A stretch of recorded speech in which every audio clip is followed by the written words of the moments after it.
केलेली क्रांती फुकट जाते की काय?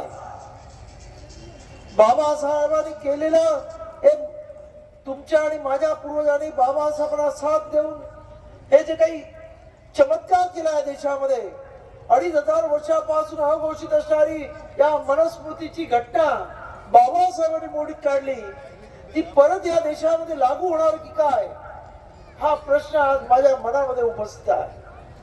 तेव्हा माझं आपल्या सर्वांना आव्हान आहे की या देशामध्ये जी परिस्थिती निर्माण झालेली आहे, जी आव्हानं निर्माण झालेली आहे सध्याच्या काळामध्ये, ही आव्हानं आपण पेलू शकणार आहोत का? आपण खऱ्या अर्थानं बाबासाहेबांच्या विचारावरती कामकाज करणार आहोत का? कारण पूर्वीच्या लोकांनी प्रचंड त्याग केला. याच 19 आणि 20 मार्च 1927 ला जो या इथे रणसंग्राम झाला, या इथं लोकांवरती मारहाण करण्यात आली. जेवढं ज्या लोकांना इथं 14 आलेल्या क्रांती करणाऱ्या या लोकांच्या जीवनामध्ये माती मिसळण्यात आली.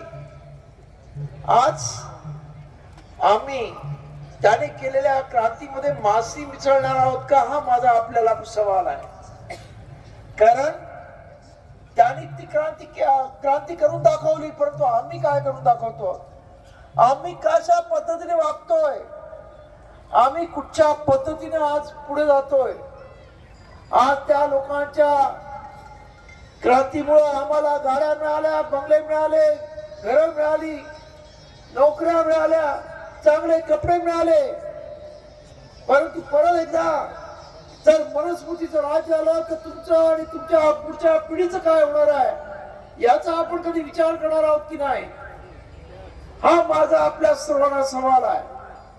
त्यामुळं ही जी काही परिस्थिती आहे, परिस्थिती प्रचंड मोठ्या प्रमाणामध्ये बदलत आहे. लोक आज बाबासाहेब आंबेडकरांच्या लेकरांना विचारांशी झालेली आहेत. सामाजिक आणि धार्मिक क्रांती तर आपण केलेली आहे, परंतु एकीकडे जे बाबासाहेब म्हणाले होते की सर्व प्रश्नाची जर ही सत्तेतून आहे, जर एखादे प्रश्न सोडवायचे असतील तर तुमच्याकडे सत्ता असायला पाहिजे. परंतु आज आपण पाहतोय की आज या महाराष्ट्रामध्ये असेल किंवा देशामध्ये असेल, कुठेही बाबासाहेबांच्या लेकरांना कोणी जवळ सुद्धा करत नाही परिस्थिती आहे. मग ते महाराष्ट्रामध्ये असेल किंवा युपी मधलं राजकारण पाहत असाल, ही परिस्थिती आपण करून घेतलेली आहे. कारण आपण तुकड्या तुकड्यामध्ये विभागला गेलेलो आहोत. प्रत्येक जण स्वतःला शाळा समजायला लागलेला आहे. कोणी दुसऱ्यापेक्षा कमीपणा घ्यायला तयार नाही आहे. आणि त्याच्यामुळं आज आपली किंमत राजकीय दृष्ट्या शून्य होत चाललेली आहे, आपण लक्षात घ्या. आणि जर ही किंमत वाढवायची असेल तर पहिल्यांदा आपण सर्व संघटित व्हायला पाहिजे. ज्या पद्धतीनं तथागतानं 2500 वर्षापूर्वी सांगितलं की मी बुद्धाला शरण जातो, मी त्याच्या जे विचार दिले त्या धम्माला शरण जातो, आणि तिसरं म्हटलं संघाला म्हणजे एकत्र येण्याला शरण जातो. दुर्दैवानं आम्हाला अजून तथागताचा विचार पटला नाही, अजून आम्हाला बाबासाहेबांची वैचारिक क्रांती समजली नाही, आणि त्यामुळं आज आमची ससेहोलपट चाललेली आहे. आज कुठेतरी या इथं संपूर्णपणे मनुवाद्यानं वेगवेगळ्या विभागामध्ये वेगवेगळ्या क्षेत्रामध्ये पुढे ताबा घेतलेला आहे.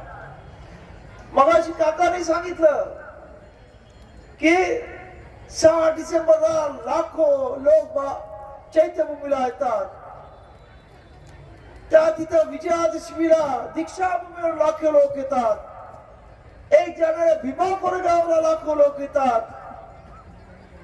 महाडला 20 मार्चला लाखो लोक येतात आणि मोठा कार्यक्रम करतात. परंतु ज्यांच्या विचाराचं म्हणजे इथे सत्तेवर येतात, त्याच्या कुठच्याही माणसाची जयंती पण होत नाही, कुठचाही साधा कार्यक्रम होत नाही, पण ते सत्तेवर येतात आणि आम्ही मोठे मोठे कार्यक्रम करतो बाबासाहेबांच्या 2-2 महिने जयंत्या करतो, पण त्यांची लेकरं साधी नगरसेवक सुद्धा बनत नाही, ही परिस्थिती आहे. याचं कारण आम्ही बाबासाहेबांना डोक्यावर घेतो, आम्ही बाबासाहेबांना डोक्यात घेत नाही. ज्या दिवशी आम्ही त्यांना डोक्यात घेऊ त्या दिवशी खऱ्या अर्थाने आम्ही सत्तेवरती गेल्याशिवाय राहणार नाही, हे आपण लक्षात घ्या. आणि यासाठी खऱ्या अर्थानं कामाला लागा, हे माझं आपल्याला आव्हान आहे. आज देशामध्ये पूर्णपणे मनुवादाने ताबा घेतलेला आहे. देशाची परिस्थिती जाती धर्माच्या नावाखाली प्रचंड मोठा धिंगाणा चालू आहे. दलितांनी कुठे गुजरात मध्ये तर घोड्यावरती बसला एक नवरदेव म्हणून त्याला मारण्यात आलं. मध्यंतरी नांदेड शहरामध्ये आमचा एक तरुण ज्याने बाबासाहेब आंबेडकरांची भव्य दिव्य मिरवणूक काढली म्हणून त्याची हत्या होते. हे जे काही चाललेलं आहे हे खऱ्या अर्थानं जर थांबवायचं असेल तर आपल्या सर्वांना एकत्र येणं ही काळाची गरज आहे, आपण लक्षात घ्या.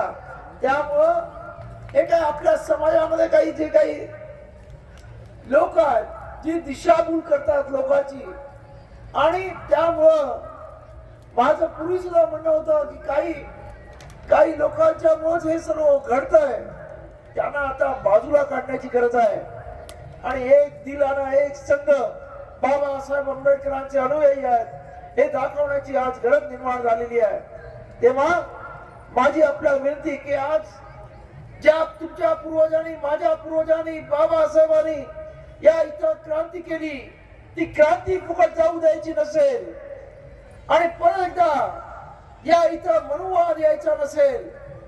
मनुवाद म्हणजे काय आपण पाहिलं असेल की बाबासाहेबांमुळे आज या इथे एवढ्या तमाम माझ्या माता भगिनी इथे उपस्थित आहेत. एक काळ चूल आणि मूल याच्या पलीकडे कसलाही विश्व नव्हतं. मनुवादामध्ये महिलांना नवरा मेला तर सती जायला लागायचं, तिचं केशवपण केलं जायचं, तिला पांढरी साडी घातली जायची, तिला कुठल्याही प्रकारचं धार्मिक कार्यामध्ये किंवा मंदिरामध्ये प्रवेश नव्हता.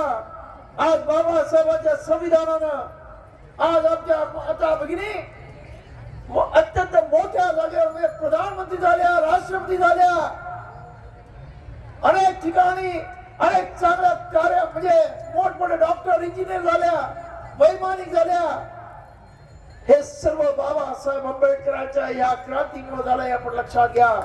परंतु आज दुर्दैवानं आपण पाहतो की आज देशामध्ये जेव्हा नवीन पार्लमेंट हाऊस निर्माण झालं, खरं तर त्याला त्या पार्लमेंट म्हणजे हा देशाचा प्रथम नागरिक आणि या पार्लमेंटचा प्रमुख हा या देशाचा राष्ट्रपती असतो. परंतु एक आदिवासी विधवा महिला या देशाची राष्ट्रपती असल्यामुळं तिला आता कार्यक्रमामध्ये सुद्धा घेतलं जात नाही. किती दुर्दैवाची गोष्ट आहे आणि अत्यंत शर्मेची गोष्ट आहे. या देशामध्ये असं घडतंय. अघोषित हा मनुवाद या देशामध्ये आलेला आहे हे आपण लक्षात घ्या. आणि ही सुरुवात आहे. आणि म्हणून आपल्या सर्वांना माझी विनंती आहे की आज आपण इथे आलो का तर आपल्या पूर्वजांनी न भूतो न भविष्यती अशी क्रांती केली आणि त्या क्रांतीची जाणीव ठेवून त्या क्रांतीचा विस्तार बुजू द्यायचा नाही म्हणून आपण इथे आलोय. परंतु ही क्रांती फुकट जाऊ द्यायची नसेल तर परत एकदा आपल्या सर्वांनी एकत्र एक दिलाने एक